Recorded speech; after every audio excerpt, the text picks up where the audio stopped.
ओम श्री शक्ति नमः। ओम श्री शक्ति नमः। ओम श्री शक्ति नमः। ओम श्री शक्ति नमः। ओम श्री शक्ति नमः। ओम श्री शक्ति नमः। जन स्थान अश्वतीर्थ, भानुतीर्थ और अरुणा वरुणा संगम की महिमा। वर्मा जी कहते हैं, उसके बाद विश्वविख्यात जनस्थान नामक तीर्थ है, जिसका विस्तार 4 योजन का है। वह स्पर्म मात्र से मनुष्यों को मुक्ति देने वाला है। पूर्व काल की बात है। वैवस्वत मनु के वंश में जनक नाम से प्रसिद्ध एक राजा हुए। उन्होंने वरुण की पुत्री गुणार्णवा के साथ विवाह किया था। गुणार्णवा धर्म, अर्थ, काम और मोक्ष की सिद्धि करने वाली थी। जनक में यही गुण थे। अर्थ राजा को अपने गुणों के अनुरूप सुयोग्य भार्या मिली। विप्रवर याज्ञवल्क्य राजा जनक के पुरोहित थे। एक दिन राजा ने अपने पुरोहित से पूछा, निर्विशेष बड़े बड़े मुनियों ने यह निर्णय किया है कि भोग और मोक्ष दोनों श्रेष्ठ है। अंतर इतना ही है कि भोग अंत में विरस हो जाता है और मुक्ति नित्य एवं निर्विकार है। अर्थ भोग से भी मुक्ति को ही श्रेष्ठ माना गया है। आप बताए, भोग से मुक्ति की प्राप्ति कैसे होती है? सब प्रकार की आसक्तियों का त्याग करने से जो मुक्ति प्राप्त होती है वह तो अत्यंत दुख साध्य है। अर्थ जिस उपाय से अत्यंत सुखपूर्वक मुक्ति हो सके वह बताइए। याज्ञवल्क्य जी बोले, राजन, साक्षात भगवान वरुण आपके गुरुजन गरुड़न सबसूर और हितकारी हैं। उन्हीं के पास चलकर पूछो, वे आपके हित का उपदेश देंगे। तदनंतर याज्ञवल्क्य और जनक दोनों राजा वरुण के पास गए और वहां उन्होंने मुक्ति का मार्ग पूछा। वरुण ने कहा, 2 प्रकार से मुक्ति प्राप्त होती है, एक तो कर्म करने से और एक कर्म न करने से। वेद में यह मार्ग निश्चित किया गया है कि कर्म न करने की अपेक्षा कर्म करना श्रेष्ठ है। धर्म, अर्थ, काम और मोक्ष ये चारों पुरुषार्थ कर्म से बंधे हुए हैं। नरश्रेष्ठ कर्म द्वारा सब प्रकार के साध्यों की सिद्धि होती है। इसीलिए मनुष्यों को सब तरह से वैदिक कर्म का अनुष्ठान करना चाहिए। इससे वे इस लोक में भोग और मोक्ष दोनों प्राप्त करते हैं।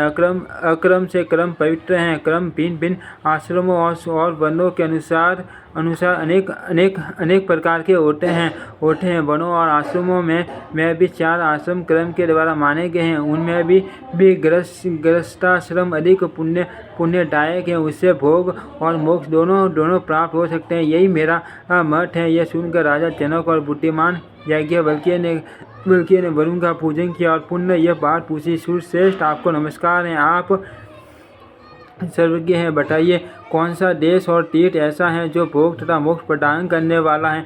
वरुण ने कहा, इस पृथ्वी पर भारतवर्ष और उसमें भी दंड कवन पुण्यदायक है। इसमें किया हुआ शुभ कर्म मनुष्य को भोग तथा मोक्ष दोनों प्रदान करता है। तीर्थों में गौतमी गंगा श्रेष्ठ है।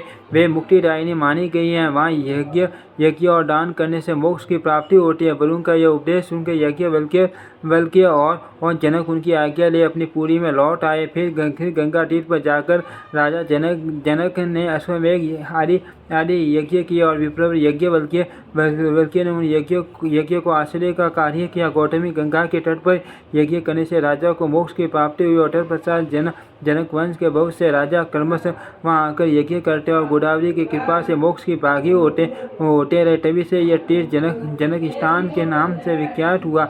जनकों का यज्ञ स्थान होने से उसका नाम जनस्थान पड़ गया। वहाँ स्नान, दान और पितरों का तर्पण करने से तथा उस तीर्थ का चिंतन करने, वहाँ जाने और भक्तिपूर्वक उसका सेवन करने से मनुष्य सब अभिलषित वस्तुओं को पाता और मोक्ष का भागी होता है। अरुणा और वरुणा नाम की 2 परम पवित्र नदियां हैं। उन दोनों का गोदावरी में संगम हुआ है, जो बहुत ही पवित्र तीर्थ है। उसकी उत्पत्ति की कथा सब पापों का नाश करने वाली उसे बताता हो। सुनो, महर्षि कश्यप के ज्येष्ठ पुत्र आदित्य सूर्य समस्त लोकों में विख्यात हैं।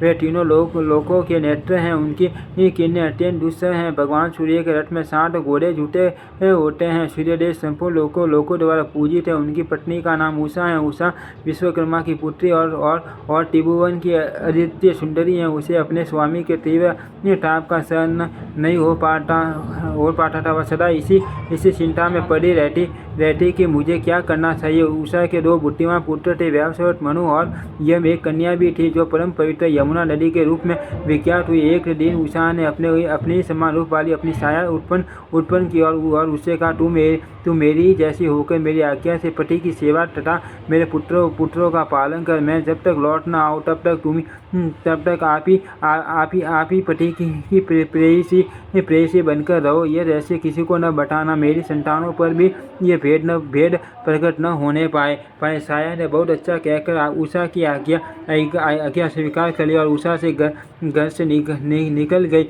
उसने तपस्या के लिए उत्तर कुरु नामक देश को प्रस्थान किया। वहां पहुंचकर उसने घोड़ी का रूप धारण करके कठोर तपस्या आरंभ की। जब सूर्यदेव को इसका पता लगा तब वे भी घोड़े का रूप धारण करके उसके पास गए। पतिव्रता उषा पुरुष की आशंका से भागकर भारतवर्ष में गौतमी के तट पर आई। वहाँ उसका पति के साथ समागम हुआ, जिससे अश्विनी कुमारों की उत्पत्ति हुई। वह स्थान अश्वतीर्थ, भानुतीर्थ और पंचवटी आश्रम के नाम से विख्यात हुआ। तापी और यमुना दोनों सूर्य की कन्याएं थी। गौतमी तट पर अपने पिता से मिलने के लिए अरुणा वरुणा नामक नदियों के रूप में आई थी। उन दोनों का जहाँ गंगा में संगम हुआ वह बहुत उत्तम तीर्थ है। उसमें भिन्न देवताओं और तीर्थों का पृथक समागम हुआ है। उक्त संगम में 27,000 तीर्थों का समुदाय है। वहाँ किया हुआ स्नान और दान अक्षय पुण्य देने वाला है। नारद उस तीर्थ के स्मरण कीर्तन और श्रवण से भी मनुष्य सब पापों से मुक्त हो धर्मवान और सुखी होता है। ओम श्री शक्ति नमः। ओम श्री शक्ति नमः। ओम श्री शक्ति नमः। ओम श्री शक्ति नमः।